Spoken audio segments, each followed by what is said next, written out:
Olá, bom dia. Meu nome é Caroline, eu sou nutricionista, mestre em Nutrição e Saúde e sou doutoranda em Ciências da Saúde pela UFG. A nossa aula de hoje será sobre vitamina D. Nós vamos abordar os aspectos fisiológicos, nutricionais e clínicos dessa vitamina. Esse é o nosso índice. Nós faremos uma breve introdução sobre os aspectos da vitamina D, quais são as suas formas, as suas funções e metabolismo, os aspectos nutricionais, as fontes, principais fontes, a deficiência e toxicidade e quais são os aspectos clínicos, quais são as evidências científicas que nós temos em relação a essa vitamina. Embora a vitamina D tenha essa nomenclatura de vitamina, ela conceitualmente se trata de um pré-hormônio, porque ela, em sua atividade, ela se liga ao paratormônio, ela tem uma atividade conjunta e ambos eles atuam como importantes reguladores das concentrações de cálcio e do metabolismo ósseo.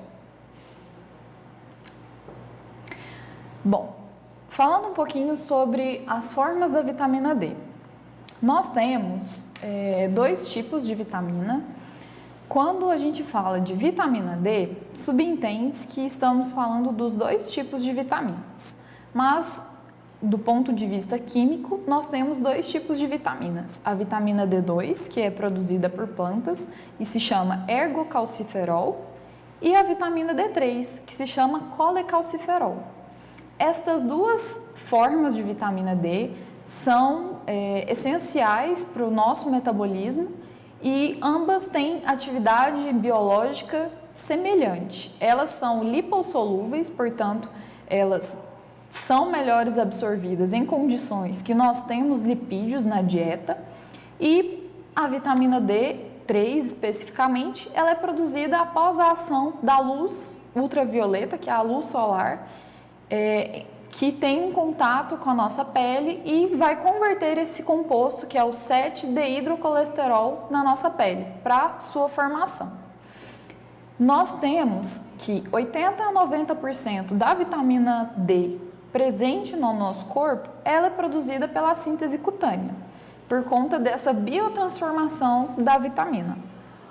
Em contrapartida, nós temos que a vitamina do tipo D2 e do tipo biodisponível, ela se encontra na alimentação correspondente a 20% e 10%. Então, se a gente for olhar em termos de número, a vitamina proveniente da alimentação é bem menor do que aquela que nós sintetizamos. Bom, falando um pouquinho sobre os aspectos fisiológicos. A principal função da vitamina D no corpo é proporcionar um equilíbrio entre os minerais cálcio e fósforo. Quando ocorre uma baixa dessa vitamina no nosso corpo, nós temos uma ativação metabólica que vai fazer a regulação desses dois nutrientes. Então, nesse esqueminha, no metabolismo do cálcio, quando a gente ingere o cálcio, ele é absorvido e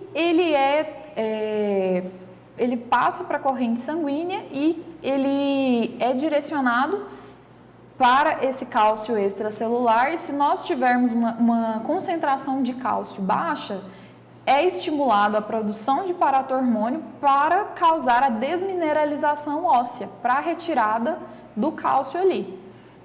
E esse equilíbrio entre cálcio e fósforo, ele é muito importante para o nosso metabolismo, porque na nutrição nós falamos sempre de harmonia. E uma das leis da nutrição, ela fala justamente disso, que para termos condições ótimas de funcionamento do nosso corpo, nós precisamos de um equilíbrio entre os nutrientes. E quando ocorre essa ativação do paratormônio, ocorre a retirada do cálcio que está depositado nos ossos e ele é reabsorvido. O metabolismo do paratormônio também influencia no metabolismo de filtração de nutrientes e contribui para uma menor excreção do cálcio na urina, quando essa concentração de cálcio está baixa no nosso corpo. E a vitamina D, então, promove uma absorção do cálcio para um melhor controle metabólico desse nutriente. A vitamina D também é responsável pela manutenção da massa magra. Quando nós falamos de consumo de cálcio sem vitamina D, apenas uma proporção entre 10% e 15% do cálcio é absorvido. Já quando a gente fala da atividade conjunta com a vitamina D, cerca de 30% a 40% do cálcio ele é absorvido no nosso corpo. Em um estudo, que é uma meta-análise, que analisou 12 estudos, foi investigado o efeito da suplementação da vitamina D na prevenção de fraturas nas vértebras e no quadril de idosos. E assim, nesse estudo não foram observados efeitos benéficos daqueles indivíduos que foram tratados com doses grandes, que são doses de 400 unidades por dia. Logo, a ação da vitamina D no nosso corpo, ela também é dose dependente. Então, não adianta a gente fazer uma suplementação em doses medicamentosas para a prevenção de fraturas em idosos, principalmente, que é a população que mais tem uma incidência de fraturas, principalmente em quadril. E quando a gente fala de idosos, essas fraturas também, elas comprometem a qualidade de vida e também podem levar esses indivíduos a óbito. Então, é um problema que a gente precisa prestar atenção e, enquanto equipe multiprofissional, sempre ter atenção à ingestão de vitamina D, à ingestão de cálcio e sempre fazer exames de monitoramento para tentar entender um pouco melhor como que está o metabolismo dessa pessoa, como que a gente, enquanto profissional da saúde, pode contribuir para a saúde e para a prevenção dessas fraturas. E especificamente nesse estudo, a dose de suplementação que era maior, que era entre 482 e 700 unidades de vitamina D, ela não foi suficiente para reduzir muito essas fraturas. Ela só conseguiu reduzir 20% das fraturas que não são nas vértebras e 18% em fraturas que foram no quadril. Então, não é um ganho muito significativo. Nós precisamos, então, avaliar de maneira individualizada a necessidade dos indivíduos e a necessidade de suplementação. Muito se discute sobre outros aspectos fisiológicos da vitamina D. E nós temos relatado na literatura que a atividade da vitamina D atua como supressora no crescimento e na proliferação celular. Ela também atua na regulação da apoptose, que é a morte celular programada.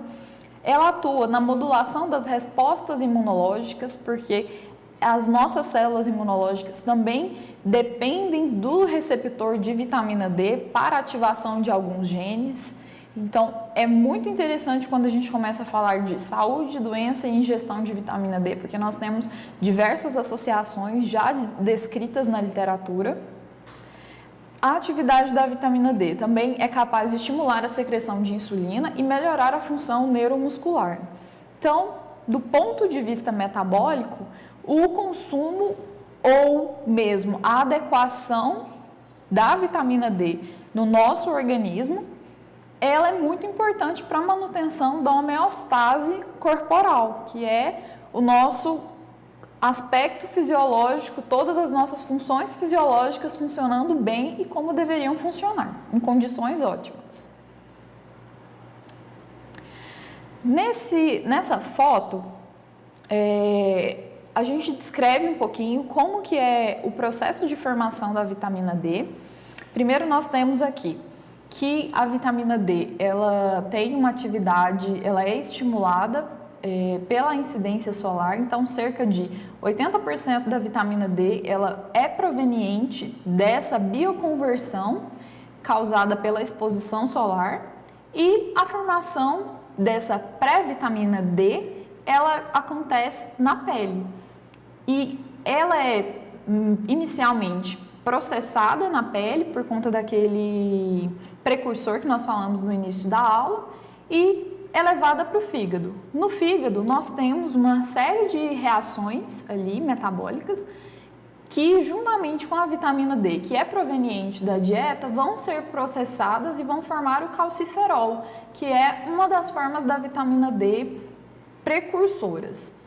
Nos rins, nós temos a metabolização novamente dessa vitamina D e se forma o calcitriol, que já é uma das formas ativas da vitamina D. Nós temos, nesse lado direito da tela, a atividade metabólica do receptor de vitamina D. Nós temos o controle de diversos processos, da expressão de diversos genes relacionados à atividade da vitamina D, justamente porque o receptor de vitamina D está presente em várias superfícies celulares e a sua atuação é capaz de regular mais de 500 genes. Então, quando a gente fala da produção de proteínas, de expressão de genes, a gente fala diretamente da vitamina D, que tem um controle, tem um papel muito importante no nosso metabolismo. E está sempre relacionado com a atividade de paratormônio e com a atividade do cálcio e fósforo.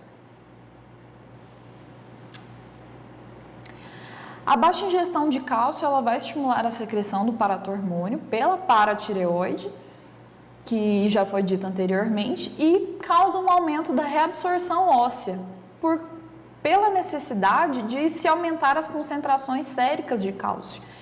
E uma redução da excreção urinária de cálcio também contribui para a regulação dessa quantidade sérica, dessas concentrações séricas de cálcio que nós precisamos no nosso corpo.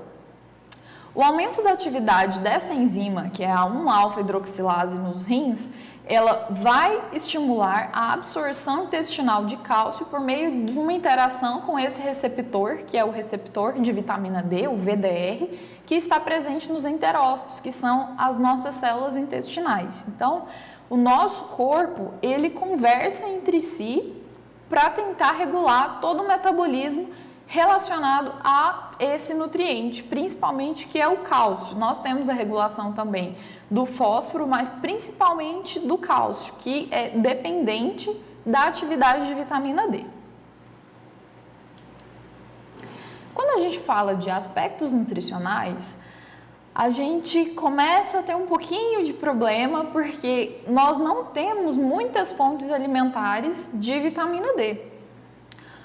Basicamente, os alimentos que são fonte são os peixes, cogumelos do tipo shiitake e gema de ovo.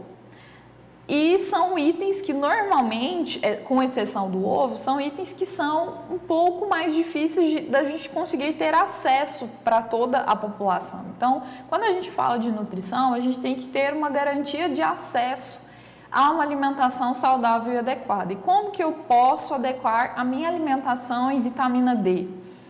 A gente entra aqui num dilema, porque nem todas as pessoas têm essa condição de acesso para consumir, por exemplo, o salmão, que está aqui nessa lista, nessa tabelinha representado. É um dos alimentos que mais tem uma concentração dietética de vitamina D, mas a gente entra nesse conflito justamente por causa disso, por conta da garantia de acesso. Em países europeus, nós temos um programa de fortificação de alimentos, principalmente leite, margarina, pães, cereais integrais e suco de laranja. Essa fortificação de alimentos ela é importante para garantir que a população irá consumir as quantidades de vitamina D ideais. No Brasil, nós não temos a fortificação de alimentos com vitamina D porque nós ainda temos uma incidência solar muito boa. E para a gente conseguir essa vitamina D proveniente do sol, essa bioconversão a partir do sol, o ideal seria tomar um solzinho de 5 a 10 minutos, pelo menos 2 a 3 vezes por semana. Isso já seria suficiente. Esse dado a gente já tem na literatura que seria suficiente para adequar as quantidades de vitamina D que são necessárias para o nosso corpo. E uma outra estratégia também que nós podemos utilizar é o uso de suplementos. Só que, enquanto nutricionistas, nós não podemos prescrever altas doses de vitamina D, porque a nossa suplementação ela deve ser nutricional, não em doses medicamentosas. Essa suplementação em doses medicamentosas é feita por médico, porque eles vão avaliar e vão fazer toda uma investigação da necessidade e vão então ter a justificativa do porquê se suplementar essa vitamina D em megadoses, como ocorre em crianças que têm uma deficiência de vitamina D. Então, todo caso precisa ser avaliado, a gente não pode generalizar e dizer que todo mundo precisa de suplementação, certo? Nós precisamos avaliar individualmente a necessidade dos indivíduos e então, assim, nós vamos poder identificar se essa pessoa precisa ou não da suplementação de vitamina D. Uma das maneiras da gente identificar essa quantidade, se essa quantia na dieta ela é suficiente, se está adequada, é solicitando o exame, a dosagem sérica de vitamina D. E isso é importante para a equipe multiprofissional, para a gente conseguir tratar melhor esse paciente do ponto de vista de prevenção de doenças. Quando a gente fala de aspectos nutricionais, a gente também fala de algumas recomendações de ingestão de nutrientes que são baseadas nas recomendações do Instituto de Medicina, que é dos Estados Unidos, que em parceria com uma outra instituição canadense, foram estabelecidos valores de referência para consumo de vitamina D. Quando a gente fala desse valor que está na tela do lado direito de EAR, a gente fala de uma necessidade média estimada. Esse valor ele é utilizado para grupos.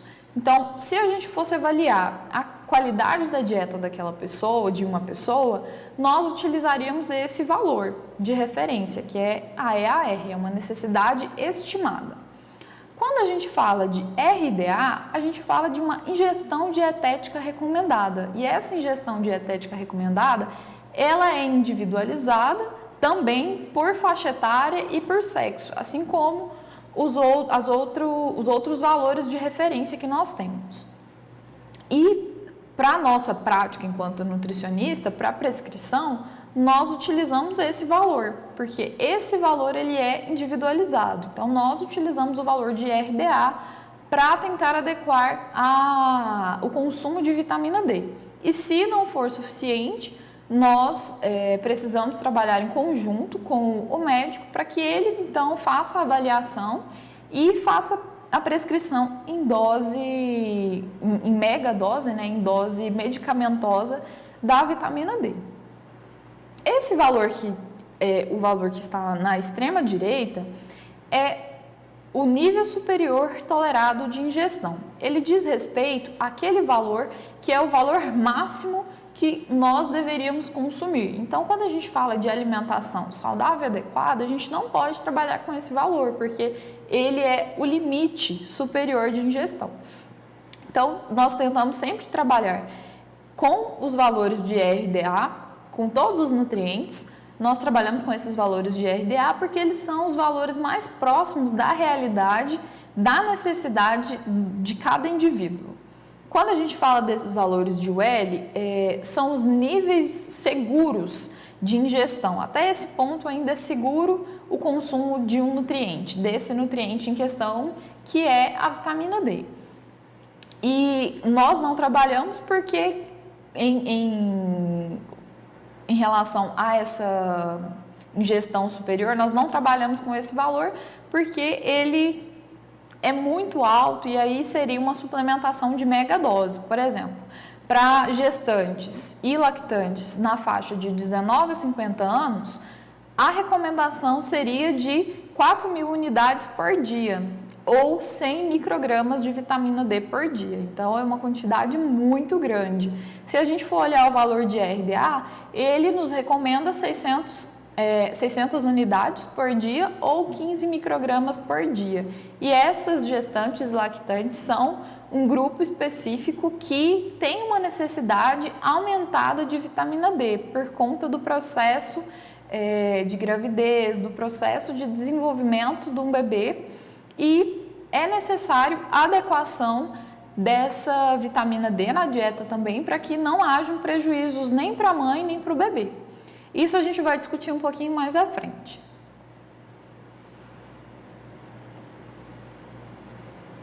Quando a gente fala de deficiência, a gente tem um dado muito interessante que cerca de 1 bilhão de pessoas no mundo têm deficiência de vitamina D. Isso é assustador. Por quê? A vitamina D ela está relacionada com diversos tipos de metabolismo no nosso corpo. Ela trabalha na regulação metabólica. Então, se a gente fala de 1 bilhão de pessoas com deficiência de vitamina D, isso é um problema de saúde pública.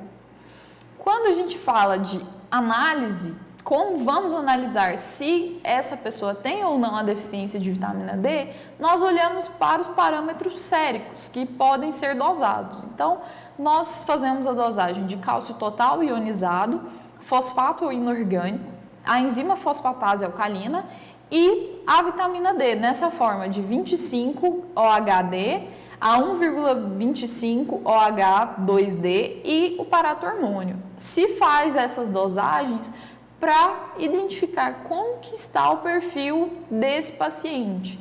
E isso é muito interessante, porque quando a gente solicita essa dosagem, a gente observa que indivíduos que têm deficiência da vitamina D, eles têm baixas concentrações séricas de fosfato, da vitamina D na sua forma 25OH e na forma de 1,25OH.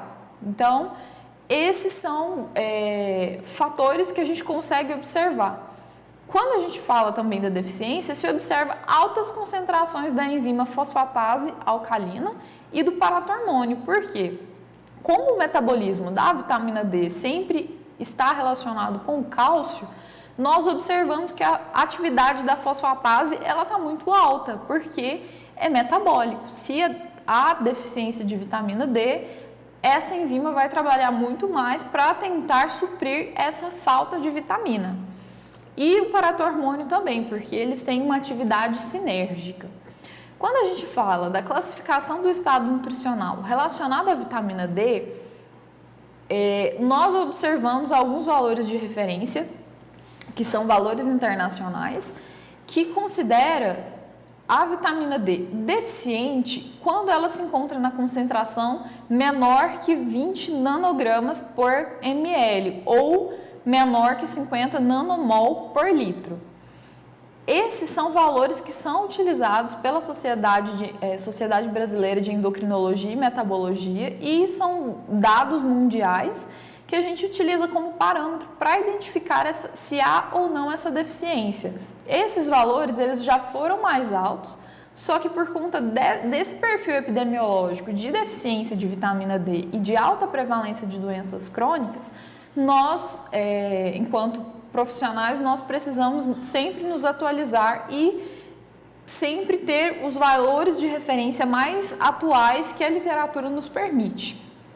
E essas associações, elas lançam mão de guias e de consensos que são norteadores para nós profissionais da saúde. Quando a gente fala então da vitamina D, quando ela se encontra na faixa de 20 e menor que 30, maior que 20 e menor que 30, a ingestão ainda é insuficiente ou a concentração, o estado nutricional desse indivíduo em relação à vitamina D ainda é insuficiente. Nós observamos que ele começa a ser adequado aqui, nessa faixa superior a 30 nanogramas por ml. E é muito interessante porque grande parte da população, quando a gente faz essa dosagem, não está nessa faixa. Então, o que nós podemos fazer? É interessante a gente trabalhar com a suplementação e, antes disso, incentivar a pessoa a ter uma exposição de sol. Por quê? Nós, pelo nosso ritmo de vida, pelo nosso modelo de trabalho, nós ficamos muito protegidos da exposição solar. Então, essa bioconversão de vitamina D não ocorre de maneira tão eficaz no nosso corpo, porque nós não temos essa exposição que deveria ser suficiente. E a nossa faixa desejável de estado nutricional seria de maior que 30 e menor que 60 nanogramas por ml. E o biomarcador que é mais utilizado é a vitamina D na sua forma de vitamina D3, que é essa 25-OH-D3.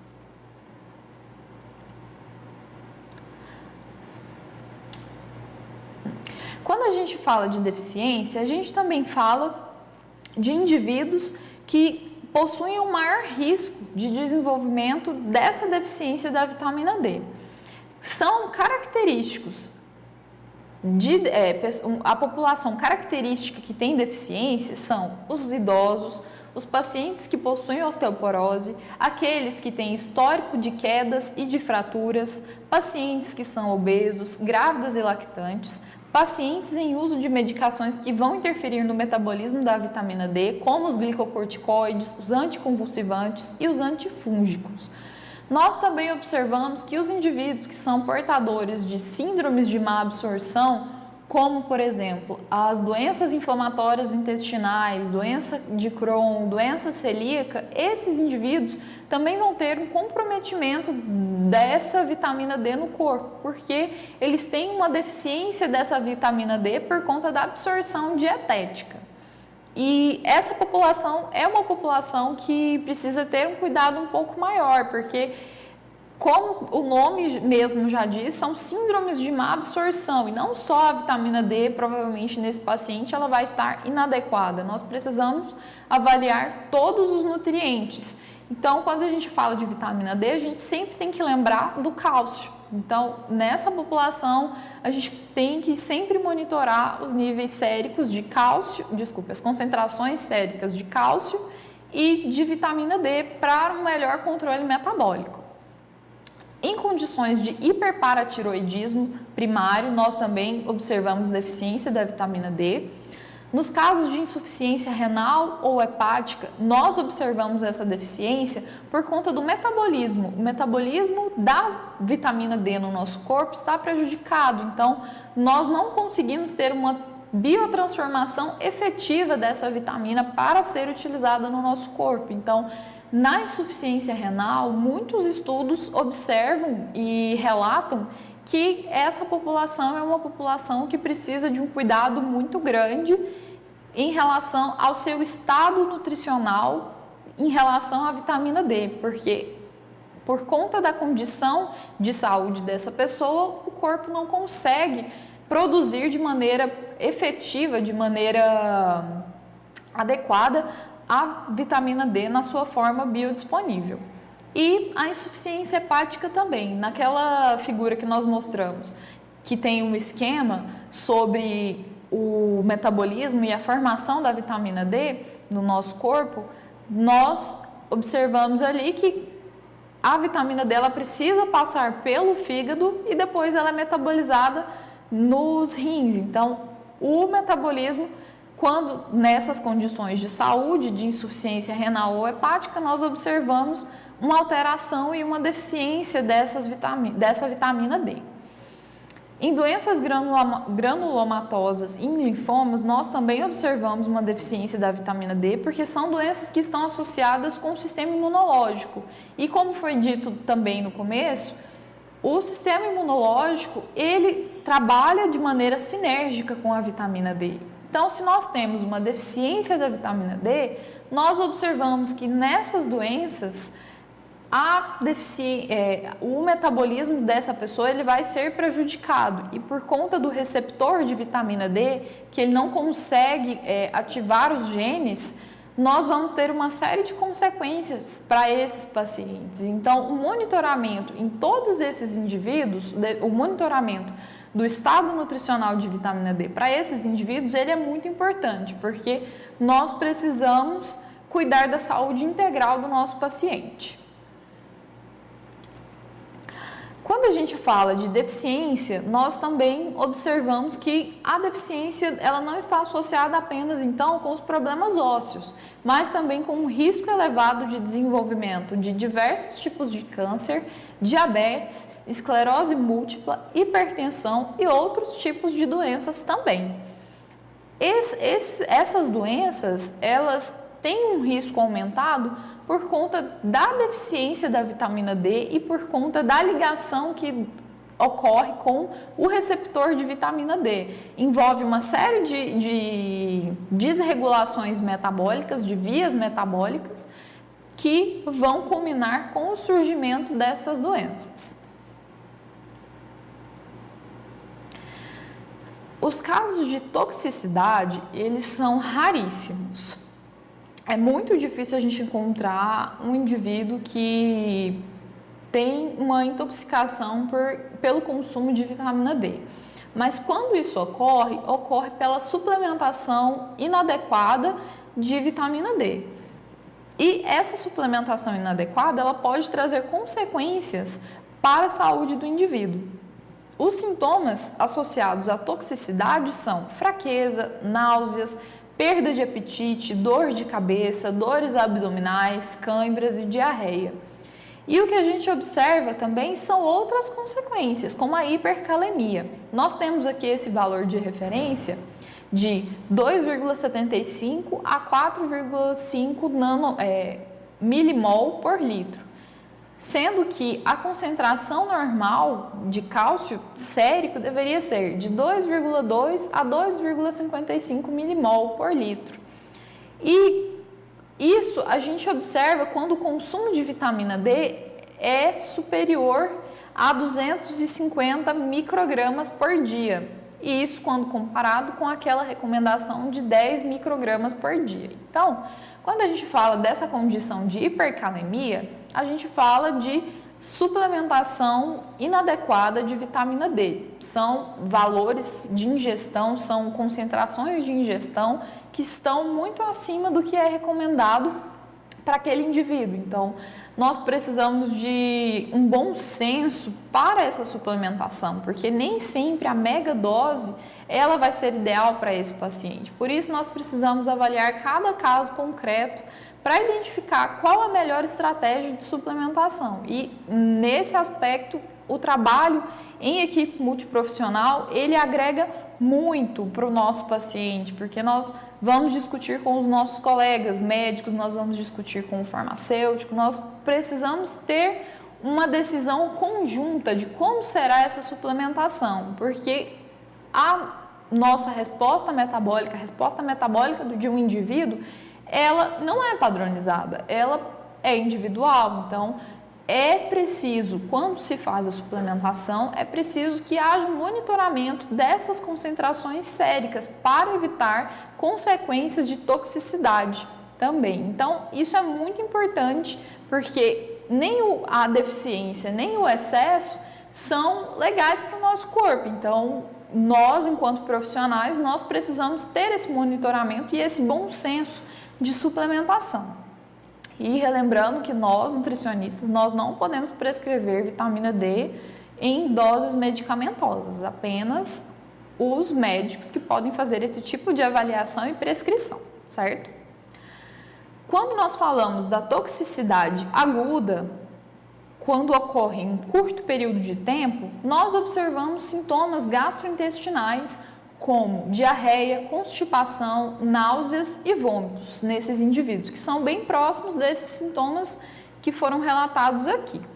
Quando a gente fala de uma toxicidade que é crônica, que já há um tempo ela está ocorrendo por conta desse consumo excessivo de vitamina D, nós observamos anorexia, perda de massa óssea e o aumento da diurese noturna, ou seja, é fisiológico, porque se nós temos altas concentrações de vitamina D no nosso corpo, vocês concordam que a gente precisa eliminar o cálcio que está ali, tentar trabalhar mais os nossos rins, eles vão trabalhar mais, e por isso, por conta desse mecanismo de defesa, de eliminação de vitamina, como ele vai tentar eliminar essa vitamina, ocorre um aumento da diurese noturna.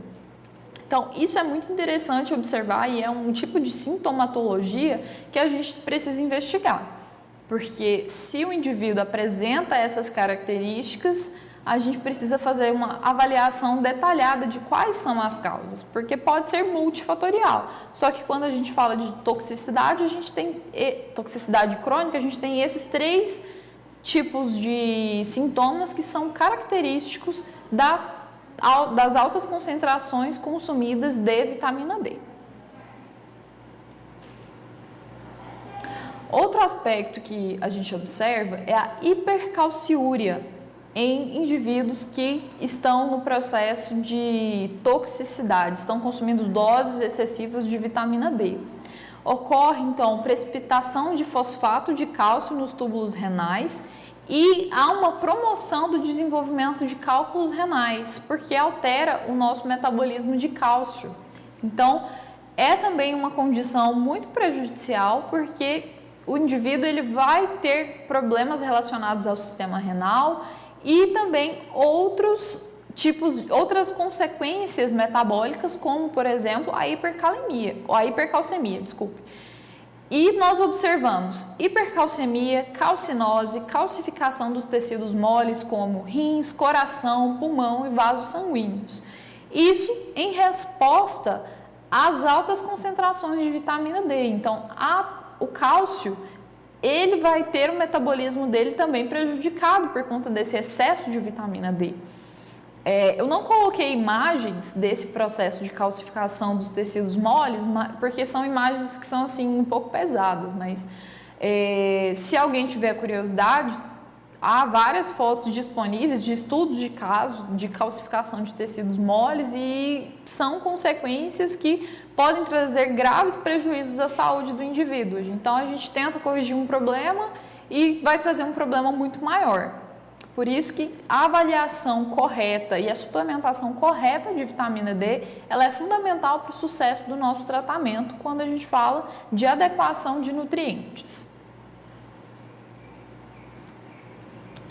Então, alguns aspectos clínicos que eu trouxe para mostrar para vocês, em linhas gerais, que o metabolismo da vitamina D influencia no estado de saúde de uma maneira geral. Nesse estudo que avaliou o metabolismo, é uma revisão, é um estudo de revisão, ele avaliou o metabolismo da vitamina D e a sua função no câncer. E ele traz como conclusão que a deficiência da vitamina D ela pode influenciar no surgimento de diversos tipos de câncer, bem como a sua adequação, o seu consumo adequado, ou melhor, o seu status nutricional adequado, promove uma redução do risco de desenvolvimento de cânceres, como câncer de próstata, câncer de mama.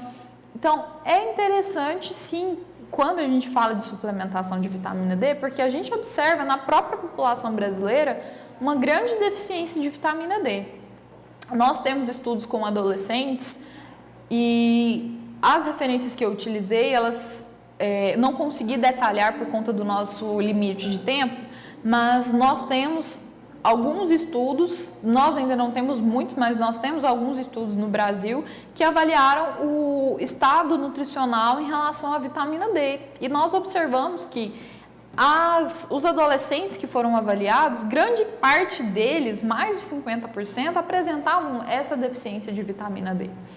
E é muito interessante quando a gente fala de metabolismo, porque se um adolescente, uma criança, ele já apresenta essa deficiência nutricional de vitamina D, o prejuízo para a saúde dele, enquanto em processo de desenvolvimento, no ciclo da vida, ele vai estar comprometido por conta dessa deficiência. Então, a gente precisa ter um monitoramento, dar um pouco mais de atenção para a vitamina D, porque nós, apesar de termos uma boa incidência solar aqui no Brasil, nós ainda observamos que grande parte da população apresenta deficiência de vitamina D.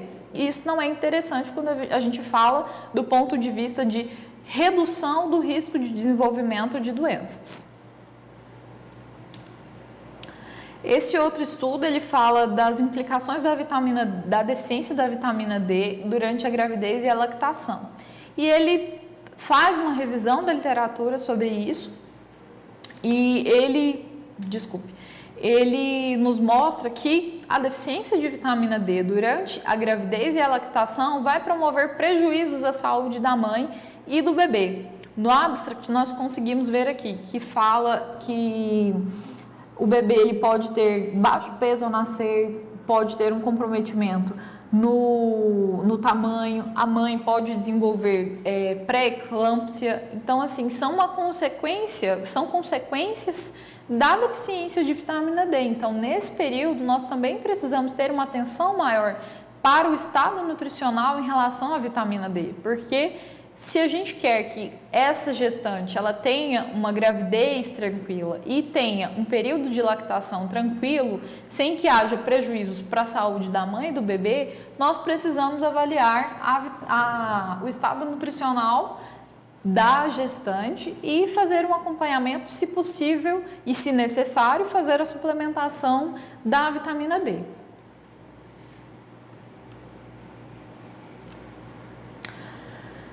Esse outro estudo, ele é um pouco mais antigo, ele, se eu não me engano, é de 2012, e ele fala da vitamina D, inflamação e diabetes do tipo 2.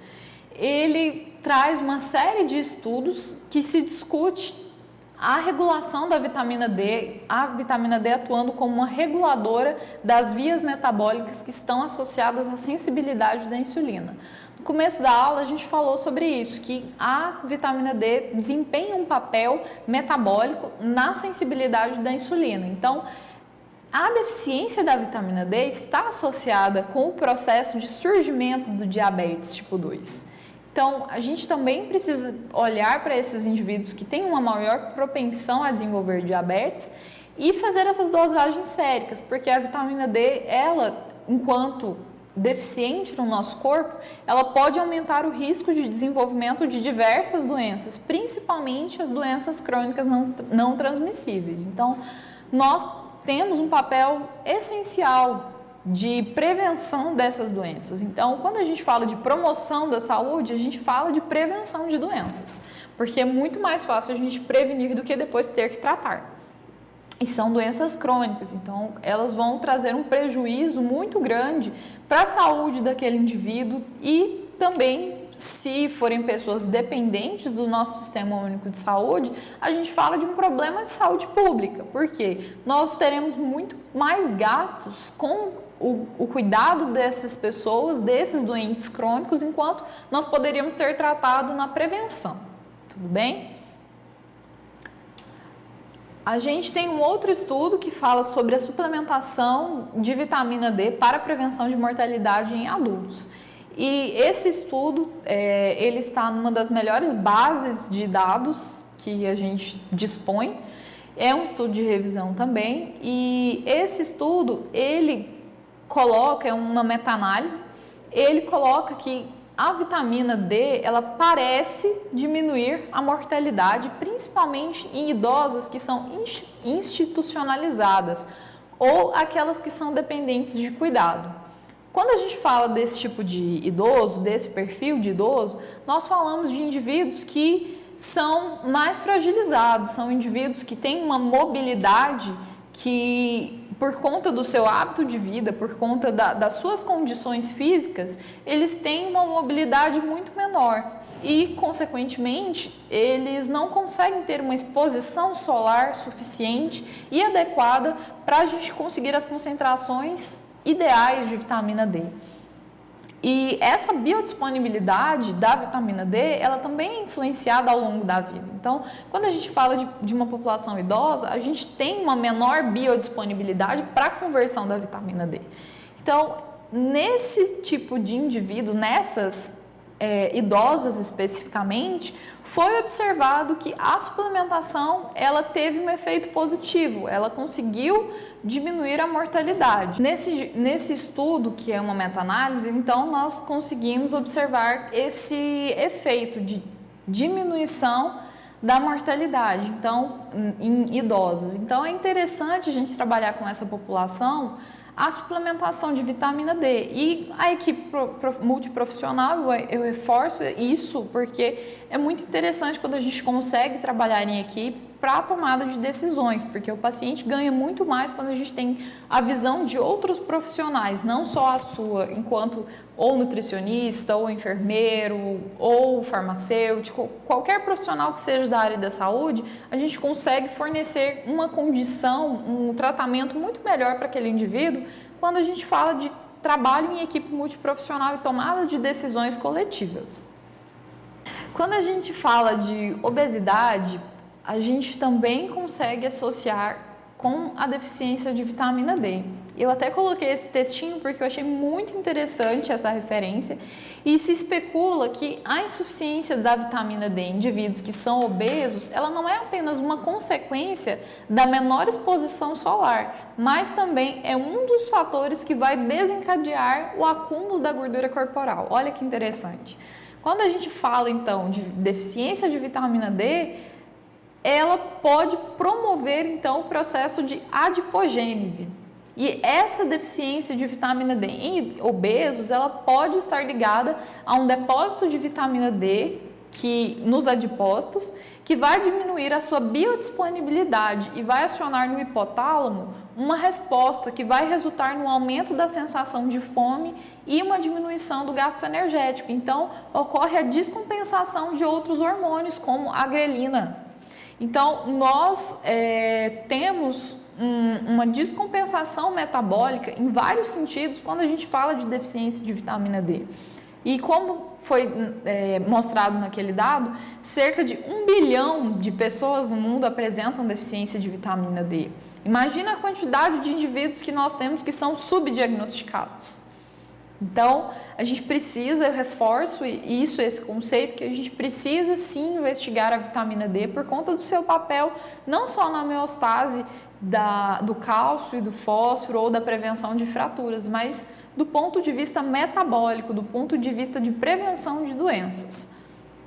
Nesse estudo ainda se observa que essa situação de deficiência de vitamina D em obesos também pode levar a um aumento dos níveis séricos do paratormônio, que vai resultar numa diminuição da sensibilidade à insulina e a um aumento desproporcional na concentração do cálcio intracelular. Olha isso, então, a gente consegue observar que essa diminuição da sensibilidade à insulina, ela pode iniciar então um processo que vai contribuir com o surgimento do diabetes em uma fase posterior. Então, a gente trabalha com o conceito de síndrome metabólica, não só de obesidade. E a deficiência de vitamina D, ela vai contribuir para esse processo porque ela está relacionada com o metabolismo de maneira geral.